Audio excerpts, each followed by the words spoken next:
everyone. I'm Gretchen Carlson, and I'm the host of The Real Story. You can catch me on the Fox News channel, 2 p.m. Eastern, Monday through Friday. And you know what? You should watch a dynamic young woman that I just had the opportunity to meet, Pavlina. Yeah. And her show is Pavlina's Kidz Place. She's got good hair, too. Hey everyone, this is Pavlina from Pavlina's Kidz Place, and I'm on location here at the Fox Studios in New York City. Okay, I just have to say that I was walking around, and this is very cool, and I'm here with TV host of the Fox News channel, The Real Story, with Gretchen Carlson. Hello. Hi, great to see you. I love your boots. I love your jacket. I love your hair, okay? Thank you. I could never have long hair growing up. Yeah. Really? Why not? I had really thin hair, and it always broke off here. My sister had long, beautiful hair. My brothers had beautiful, blonde, curly hair, and I ended up with whatever I ended up with. So I admire your beautiful long hair. Thank you. Thank you. A lot of people say I should cut it, but I don't want to cut it. No. So, No, I'm with you. Don't cut it. What would you say is your greatest gift with being an anchor in an interview? Ah, well, tons of experience. Yeah. I think it's really important to work your way up, and I do spend a lot of time helping young people, and I encourage them to get internships and, to really find out if they want to do this business. But the most important thing is experience, so that by the time you get to a point where you're older, and at my stage in my career where I'm hosting my own national show, I've done every other job out there. Yes, yeah. So when I toss to a reporter who's out on the scene at a big wildfire or something, I can say to myself, oh, well, I know exactly what he or she's going through because I've been there, right? I know how to edit that piece that they put together. I know how to do interviews from so much time doing them and just learning and coming up the ranks. But I worked in a lot of different local TV markets first, and then I came to my first national job at CBS News, and then to Fox. I've already been here 9 years. I always base it on how old my son is because he was 3 months old when I came here, and he just recently turned 9. So I'm in high school. How can high schoolers get some internships? Because I know it's mostly college and everything. It is, and internships are changing dramatically right now with regard to being paid or not. I think that you can start applying when you are maybe a sophomore or even a freshman in college, but especially in TV, internships are just so important because TV is very practical application. In other words, you can learn about it maybe out of a book, but it's really doing it is how you learn it better, as you know. And so if you can find a high school or a college that actually has a practical application program, that's the first big step. And then also getting the internship. Because a lot of people, I have to tell you, a lot of people come in and they do the internship, and they decide later on, hey, I really don't like this at all. Or they say, wow, you know what, I'm so glad I did this because it really emboldened my spirit about wanting to get into television. I think it's really important to experience it. It's not this, high, glamorous kind of profession that sometimes people think it is. Yeah, it's fun to finally get my hair and makeup done, but there was a lot of working in the trenches for many, many years at not a high salary and having to move to all different cities. All of them great, but maybe, they weren't tops on my list. So there's a tremendous amount of sacrifice, and I think you can learn a lot from being exposed to it in an internship. Yeah, so I will camp out here. I'll be a little intern for you guys. I'll get your coffee. I can tell you when the deadline is to send in your stuff. Okay, cool. We'll talk about that afterwards. So you graduated from Stanford. You went to Juilliard. You went to Oxford. Tell me about that.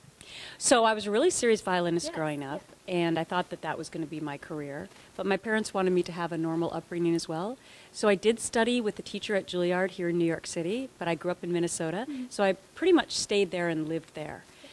Then I got to be about 17 and realized that I liked other things in life, including school and boys. And I realized that to be a famous violinist, I'd have to give up everything else. So I decided to sort of take a break from it and put all my efforts towards my academics and went to Stanford and really concentrated on being a good student. And then I had the opportunity to study at Oxford during that time as well. And, I'm really glad that I did it that way. I ended up using my violin talent to accomplish another goal in becoming Miss America because, 50% of my points were based on talent. But in the long run, my life has gone in a lot of different directions, a lot of them not planned.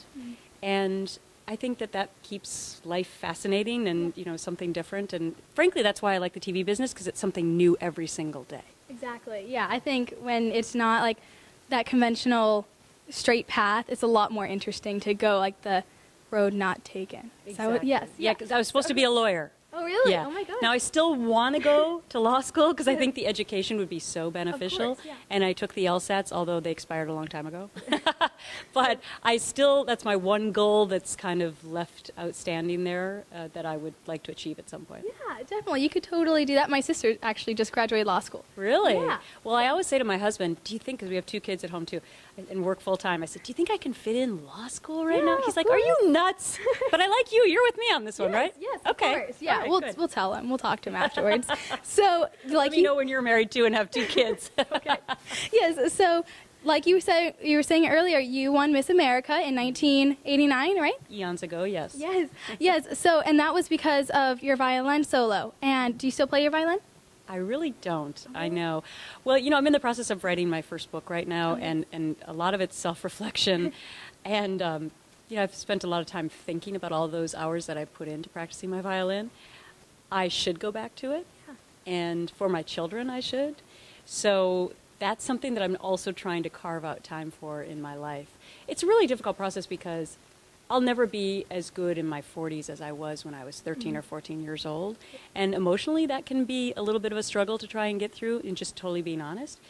But music's still a part of my life on a daily basis. And my kids both play the piano, so I'm very instrumental, no pun intended, in keeping that spirit alive in me and through my kids. That's great. Yeah, I talked with Joshua Bell, and Joshua Bell and I were competitors as children. So Oh, if my that gosh. puts it in perspective Yes. of how serious I was in playing the violin. Of Yeah. course, he's gone on to become one of the most famous violinists in the world, and I got him to judge the Miss America pageant last year. Oh, my gosh. Yeah, so we stay in touch. He's performed on Fox shows before, shows that I've hosted.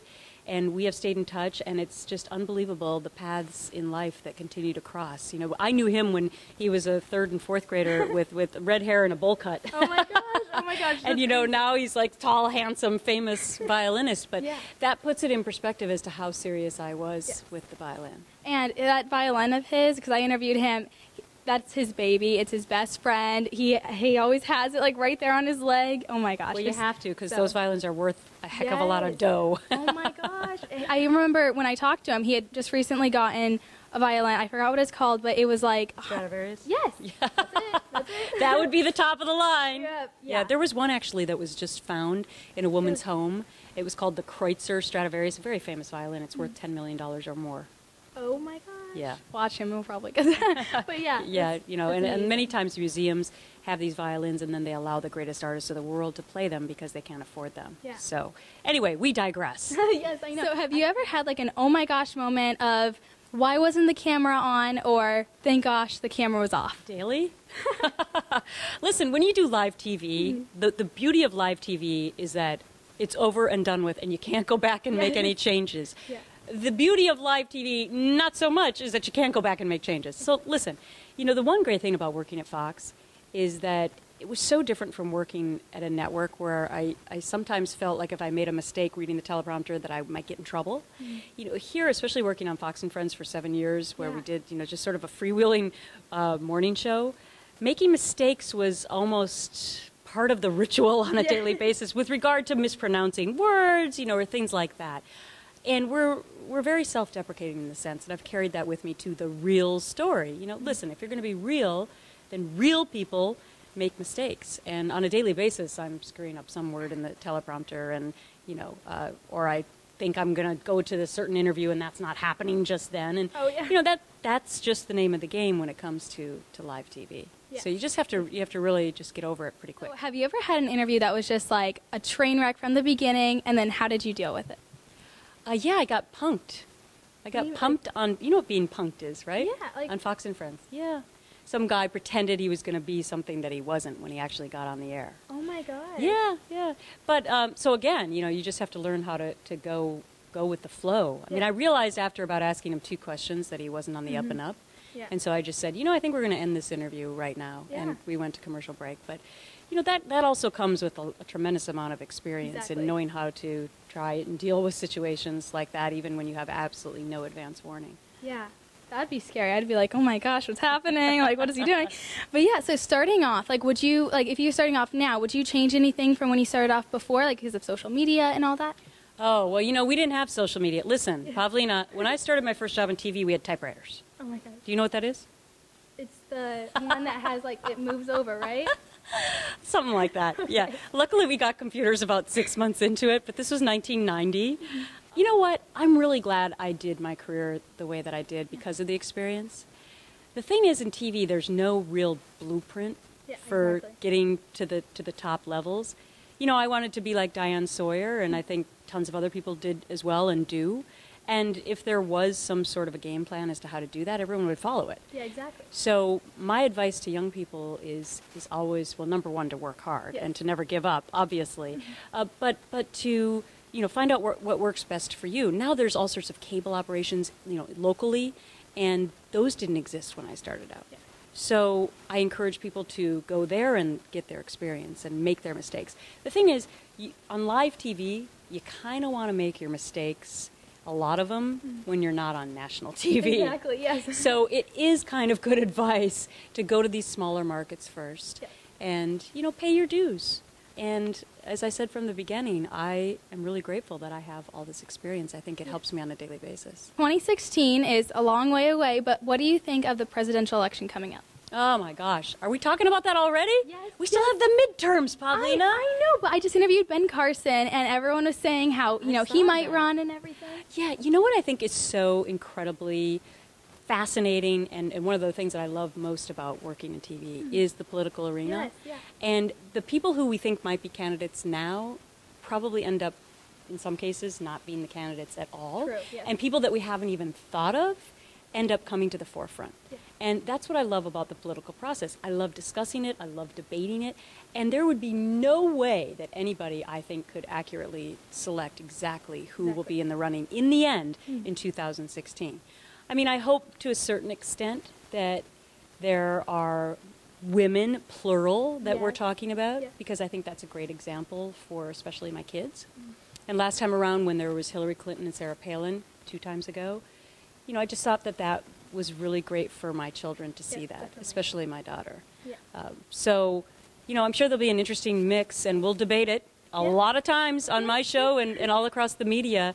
But let's get through the midterms first. Yes, definitely. I know, because I was talking with Ben Carson, like I said before, and he was at a book signing, and everyone was selling the pins, and he sold out of 400 books, and he just has a lot of support. So everyone was really kind of hoping he would run. I know, it's so fascinating, and he's a Fox News contributor, as you know, as well, so we interview him here frequently, and his background story is so fascinating. Oh, yeah, but the interesting thing about candidates like that is what will happen in the primaries. I know, I mean, it's so much about how you get through the primaries and how you raise money. Yes. I mean, I think being a political figure, it's all about the money. Down the road, I've even thought about maybe getting into politics, but those are some pretty big hurdles to get past. Definitely. And so it's a huge life decision, a huge family decision, and unfortunately, it comes down a lot to the money as well. Exactly.